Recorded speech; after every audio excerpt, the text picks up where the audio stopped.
broken someone's heart. Hello people, and by people I mean both new and old people, but probably primarily the new people because there are a lot of new people and you haven't got to see me yet. So hi, I'm Katie. I'm Thursdays and I live in Canada, and that's probably all you need to know right now. So I'm going into this video having kind of no idea what I'm going to say. Because the thing is, despite the fact that I am 19, I have never actually been in a relationship, and so I don't really know a lot about relationships. I mean, I've read a lot of books and watched a lot of movies, so I know that they're complicated but very rewarding. But for me personally, in one respect, it's almost as if I don't believe in relationships. Like last year I came up with this elaborate conspiracy theory that relationships are all just a big hoax, which everybody in the world except me is in on, designed to make me feel bad. And I know that sounds a little bit extreme, but at times that's honestly what it feels like. Okay, so instead of ranting, I will try and talk a bit about the whole idea of long distance versus immediate relationships without getting too attacked by bugs. I kind of feel like based on the books I've read and the films I've seen, I go into the idea of a long-distance relationship biased against it. And I guess that's not just because of the stories I've heard, but also probably because of some societal stigma, because I feel like society isn't very kind towards long-distance relationships. And maybe that's because on some level we all kind of intrinsically distrust each other.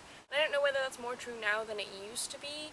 I feel like it's more difficult to cheat now, probably, because people can do really obsessive things like creep your email and your texts. But by no means does that mean that people won't do it, and I feel like society almost expects a long-distance relationship to fall apart. And I would imagine there's a reason for that, in that I do think that physical intimacy is a big part of relationships. And I have no real justification or reason or basis or personal experience for this, just that it seems like it would be nice, and it seems like that thing, that physical intimacy that you have with your partner is something that you don't have with the other human beings around you, and that's what makes a romantic relationship special.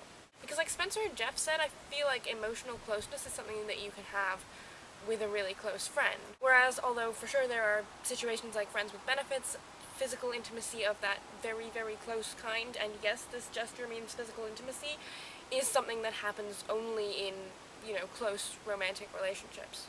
Okay, so apart from that, what do I have to say? I went to see this movie called Barney's Version last Friday, and it was really excellent. It's based on a book by Mordecai Richler, who is a Canadian author, and it's set in Montreal, and it was really good. It was very funny, and it made me cry, and I would highly recommend it.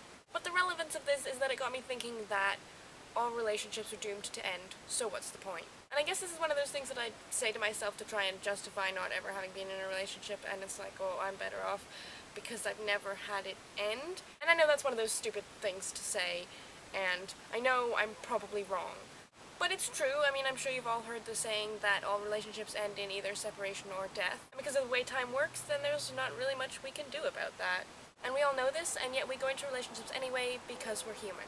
And I suppose that's what it comes down to in the end, that as humans, we crave connection to other humans. Because I'm a pretty solitary person most of the time, I think I try and deny this. Like, I've never really connected to another human being. I mean, I was never one for best friends, and although I have really close friends now, by no means do I tell them everything. I mean, in the end, I've always felt that the person who knows me best is myself, and I don't really feel like that's ever going to change.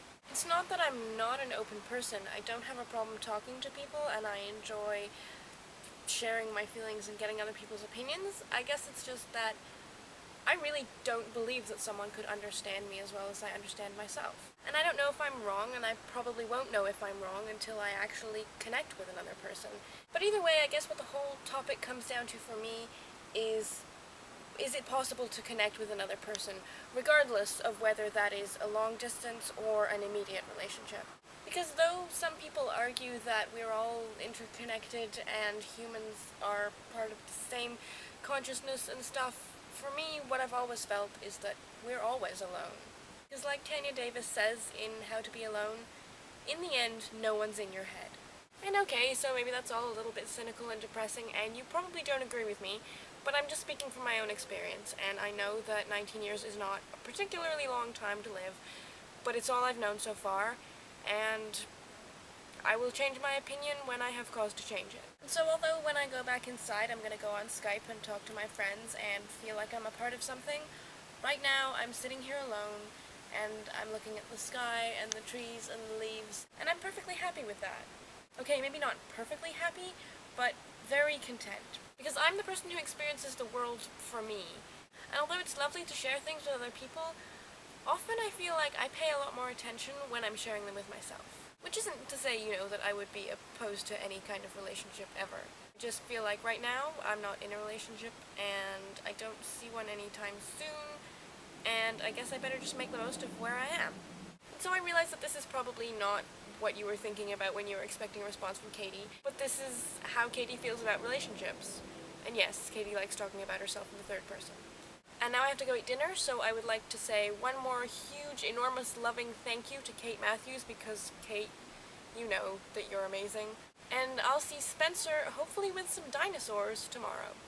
You're not that perfect either, mate. In fact, you're way too easy to hate. What 19-year-old can't get a date? I guess it's fate that you'll never find a soulmate. You'll die alone, on your own, making crappy YouTube videos.